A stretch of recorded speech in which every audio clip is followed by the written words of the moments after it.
bersama saya Sandro Jabrik Wong Gadeng sak donya. Mohon untuk tidak menyebutkan nama dan identitas dalam peromongan ini karena peromongan ini saya masukkan dalam konten YouTube. Gimana Mbak Aku gimana? Mas Sandro, sampai hampir Kominal aizin wal faizin Mas Sandro, maaf lahir dan batin. Siap, mohon dimaafkan juga salah dan kilaf saya. Siap Mbak gimana? Iya. Salah enggak sih Mas Sandro, solusinya itu sangat bagus loh Mas Sandro. Solusi apa? Solusi yang kemarin itu loh Mas Sandro, yang kalau ada memedi disuruh miso-miso jancuk-jancuk itu loh, saya sudah nggak takut lagi.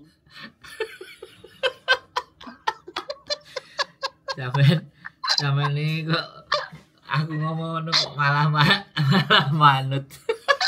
Malah Mas, tapi nggak dikai nomor aku ki piye? Oh, sampean malah koncoku nesu-nesu Mas ngene. Kan koncoku Mbak Tiri kuwi ngomong Jawa Mas. Aduh wong Amerika sing ngrungokne ngomong Jawa kok gak paham Mas. Ngene mak gini Mas. Jancuk, mbokne ancuk. Dirimu kok miso-miso kan temenku di belakangku kan. Lho Mas Sandro sing jari wong miso nek wong jereh. Oh jari sapa kok Mas Sandro aja. Wah, aku ketiban zone iki. Terus lanjut. Enggak Mas, yo gak takut pisan. Yo tapi asing jadi bantal Mas, karo tulisan arah di pintu. Ya wes apapun yang membuat sampean tenang monggo. Tenang, alhamdulillah Mas, tenang. Enggak ada. Tapi kadang-kadang anak telepon setengah jam nanti sama tidur, soalnya anak juga mau sekolah. Dibarengin setengah jam malam kan kerja 2 rumah gitu loh Mas. Terus kemarin itu telepon Mas Sandro itu mau tanya solusi kan. Kan Mbah meninggal belum 2 bulan. Nah posisi saya di sini kok gak ada apa ya Mas, koyok gak duwe penentuan. Simbok mau saya terus jukyok. Terus habis gitu Mas, saya tak jogo ki apa, kerjaanku ki apa, gitu loh Mas. Itu penjelasannya Simbok itu rumah sudah tak bersihin, tak lapi kabeh tembok-tembok. Habis Mbah meninggal kan kotor ya Mas. Habis gitu kok ini udah sebulan lebih kok gak ada solusi. Kok aku menengahi wong digaji sakmono kan gak enak loh Mas. Gitu loh. Terus minta solusi sama Mas Sandro kemarin itu telepon. Nah solusi sama Mas Sandro kan gak dapat telepon. Terus tanya ke teman-teman katanya nikmati aja dulu, mungkin nunggu 2 bulan baru ada pemberitahuan gimana gitu loh. Kalau enggak kan saya mau cari majikan kan saya sudah nemu gitu loh Mas, sudah dapat. Terus habis gitu anaknya si nenek yang tua, yang anak yang pertama kemarin telepon ke bapak katanya, ikut cecemu tak cukup aku nggak oleh metu teko kono, awakmu rundingan sih ambil bojomu gitu pas hari Minggu itu. Terus dhek njogo mamaku apik banget tak cukup aku gitu. Tapi Simbok di sini apa ya Mas, nggak oleh aku keluar, tapi pekerjaannya kan aku nggak jelas, aku bilang kemarin. Terus kemarin udah jelas katanya nunggu nenek udah 2 bulan baru baru dipanggil katanya kan kayak gitu Mas. Kalau sudah jelas kan nggak apa-apa. Dan saya mau cari Mas Sandro itu mau menanyakan solusi itu. Misalnya saya tanya langsung ke bos itu gimana, atau aku diam saja, karena aku nggak enak sendiri dibayar orang. Kan gitu Mas. Dan akhirnya katanya nanti kalau Mbak sudah 60 hari, kamu tak panggil ke rumah sana gitu. Siang ke rumah sana, nanti malam masak di rumahnya nenek sini, makan di sini satu keluarga kayak gitu. Itu aja sih Mas solusinya gitu loh. Makanya kemarin minta pendapat Mas Sandro aja gimana sih enaknya, apa aku langsung ngomong atau aku diem. Kalau aku diem juga ya kayak gini gitu loh, bingung gitu loh Mas. Ya udah cuman itu doang. udah giliran saya ngomong apa butuh saya ngomong apa enggak? Iya, ya wes butuh Mas Sandro mendengarkan aku kan cari solusi Mas Sandro itu bisa membuat otak saya tuh sudah encer gitu, sudah mendengarkan itu, wah, wis solusinya pokoknya wis the best loh Mas. Jadi oke ya, jadi gini Mbak, kadang ada masa dimana bahwa kita itu capek bekerja, kan?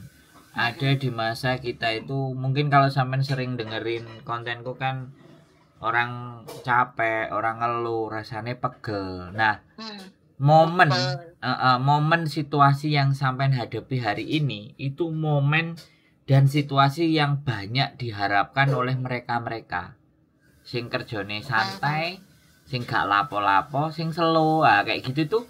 Itu momen atau harapan atas orang-orang yang di luar sana merasa penat, merasa capek. Ternyata keadaan itu ada dalam diri sampean. Ya, jadi gini, mereka orang Hongkong itu percaya kalau misalnya Mbahe meninggal itu dalam episode 40 harinya, 40 hari itu kan ya saulan lebih 10 dino lah. 40 atau 60 entah apapun lah yang selama belum dibakar itu mereka meyakini dan mempercayai bahwa mereka masih sering pulang ke rumah. Makanya kadang-kadang ada yang nyuruh, ada kebiasaan yang nyuruh ya tetap siapin makanan aja buat si nenek gini gitu kan. Nah, kadang-kadang teman-teman ada yang takut, ada teman-teman ada yang nggak ada masalah, ada yang apa disiapin di mejanya. Ya suatu saat sampean duduk di meja yang biasanya sama nenek apa kungkung apa siapa yang meninggal itu kan ya sampean ambek ndremimi ngomong dhewe walah mbak gara-gara kowe ra enek rezeki ngene iki dadi alhamdulillah iso leren scroll HP, liatin TikTok, liatin YouTube, liatin sesuatu yang lucu-lucu ngekek gitu kan. Ya dinikmati masa itu. Memang soalnya nanti begitu udah selesai entah pemakaman, entah pembakaran, entah apa di situ akan memulai aktivitas baru lagi sampean. Akan mulai adaptasi lagi dengan hal-hal yang baru. Nah, selama sekarang ini menurut saya ya udah nikmati aja selama visanya masih hidup nggak ada masalah. Kalau aku kan nggak ngerti yang tanda tangan sekarang nenek apa anaknya. Kalau yang tanda tangan nenek kan otomatis ya ada surat semongcingnya lah. Sampean harus minta kopinya lah intinya. Karena bagaimanapun kalau yang tanda tangan nenek itu visa sampean langsung habis. Kalau visanya langsung habis ya minimalnya kalau mereka masih belum mau tanda tangan kontrak ya minimalnya mereka laporan ke labor. CC-nya ini masih tak suruh nunggu misalnya extend ya, nunggu pembakarannya keluargaku gini-gini ya. Kalau itu yang jelasin majikan imigrasi nggak ada masalah gitu lah. Statusnya seperti itu. Soalnya aku lupa Mbak sampean kemarin yang tanda tangan Bae apa anake. Kalau yang tanda tangan anake ya nggak ada masalah kan gitu.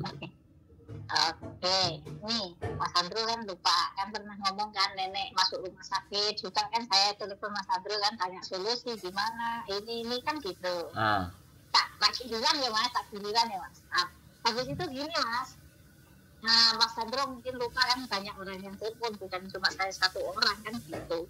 Yang tanda tangan kan cucunya. Gitu loh. Iya. Terus kan Mas Andro ngomong nggak ada masalah Mbak, nanti kalau ke agen kan cuma ganti job ya, nggak job nenek lagi.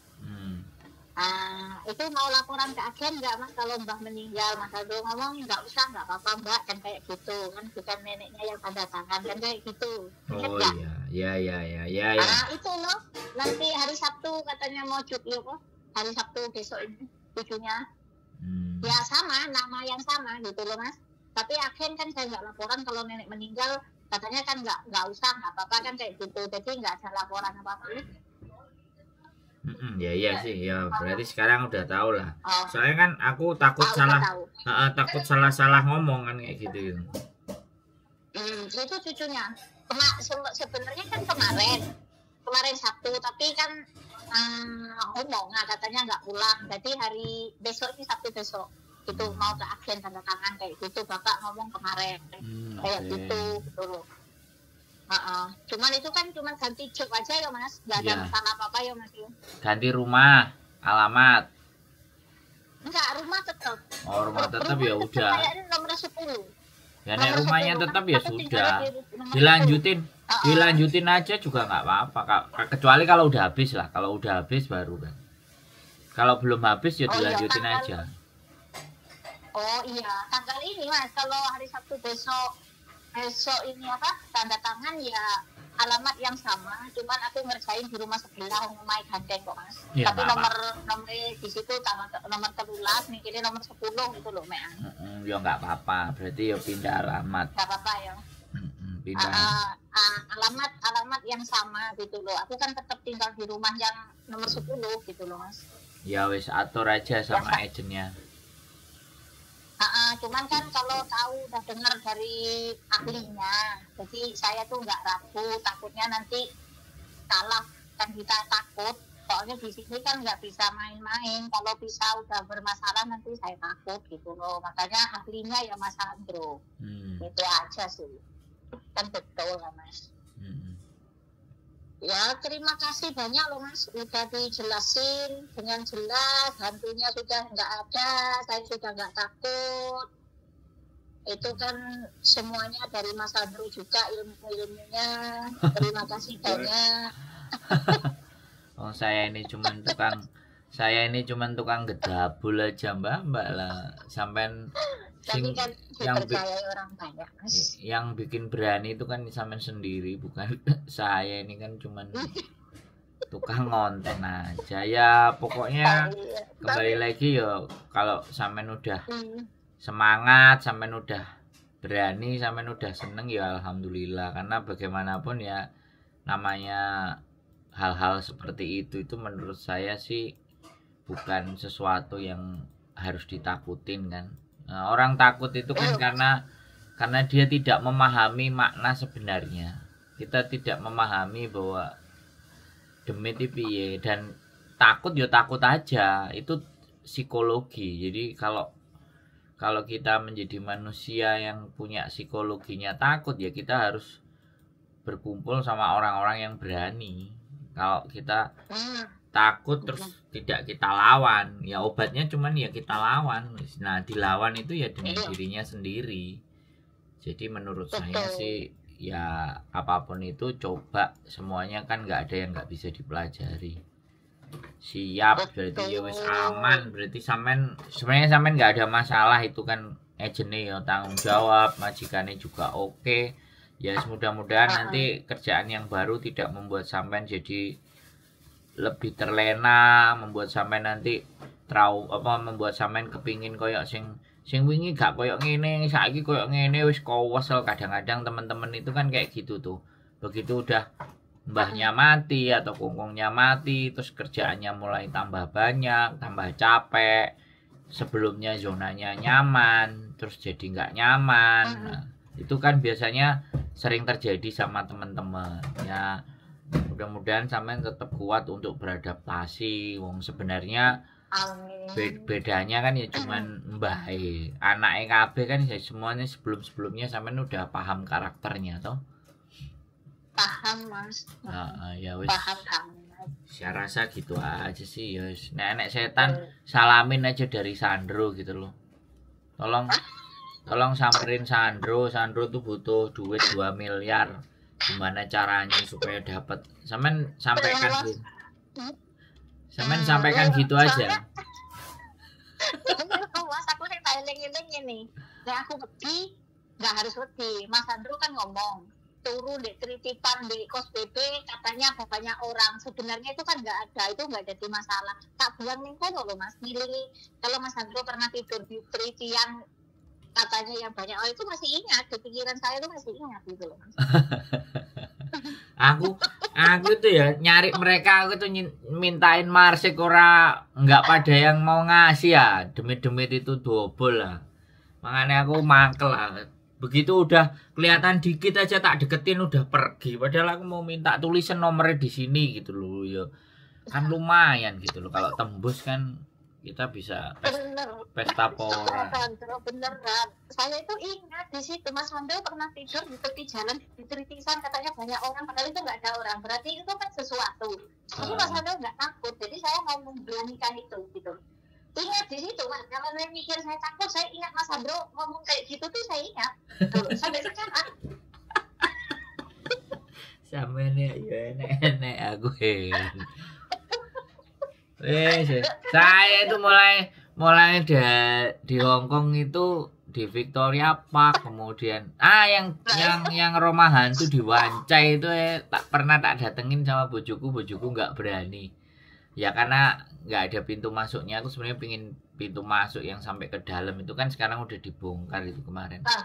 Nah terus saya ya pokoknya hal-hal kayak gitulah. Aku naik gunung di Dragon Back apa di mana itu juga pulangnya jam 8 malam sampai jam setengah 10 turun sampai ke bawah. Yo dikasih cuman denger aja perempuan nangis gitu kan, tak deketin semuanya. Aku nggak ngerti lah ternyata itu kuburan sebelah kanannya. Lah terus aku wah cocok ini, aku tak samperin, woi mana kamu kesini, tak rekam, ada videonya itu, ada kontennya. Nggak keluar dia, terus diem. Tahu-tahu ada anjing nyala sama majikannya bule lari-lari jogging. Terus aku loh, terus ditanyain kamu kenapa, kamu nggak apa-apa tak? Kamu ngomong sendiri katanya bule ini. Oke, never mind. Some like ghost. I'm here. There is crying in here. Aku ngomong dia nangis di sini. Tak cariin kok nggak ada. Oh, itu kuburan.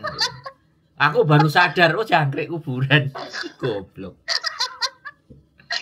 Jadi sampai ya ke bawah sih, pas waktu itu ke bawah karena ya aku selalu kepo guys sama penasaran ini suara di mana sih orang nangis ini kan. Nah tak cariin, ya bayanganku selalu Marsik. Nah, kalau ketemu setan hantu itu bayanganku Marsik dan nomor, karena kan sejak dari kecil aku diajain sama bapakku ketemu gendruwo, ketemu sundel bolong, ketemu pocongan, macem-macem. Semuanya kalau ditanyain diem aja, mangkel aku kan. Yo tak pisui ya, habis dipisui lah kok pergi mereka. Terus mendengar kayak gini, saya Mas bisa ketawa sampai. Berarti ini demi teh wong iki tak godho malah aku sing disenehni. Wah ngale ae aku timbangane dipisui terus ya. Aku kan tidur di tingkat 2, dari tingkat bawah itu ya jancuk.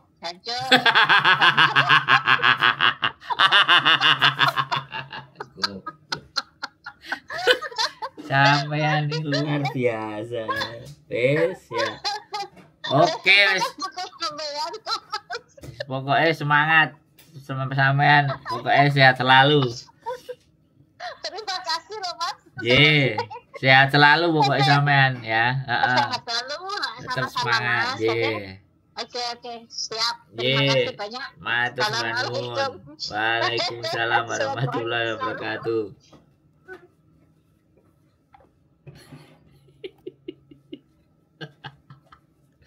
Iya teman-teman ya, apapun itu ceritanya ya mohon dimaafkan aja kalau saya bikin rusuh. Tapi ya memberanikan diri itu adalah sesuatu yang harus ya, karena takut itu nggak menjadikan masalah kita selesai. Jadi harus berani. Dengan keberanian itulah masalah itu kita hadapi. Oke? Tetap semangat dan jangan lupa kalau ketemu hantu tolong salamkan dari saya dan mohon minta mereka ngasih nomor Marsik, nanti kita tomboki bersama. Keep stay tune with YouTube channel and see you next video. Bye bye.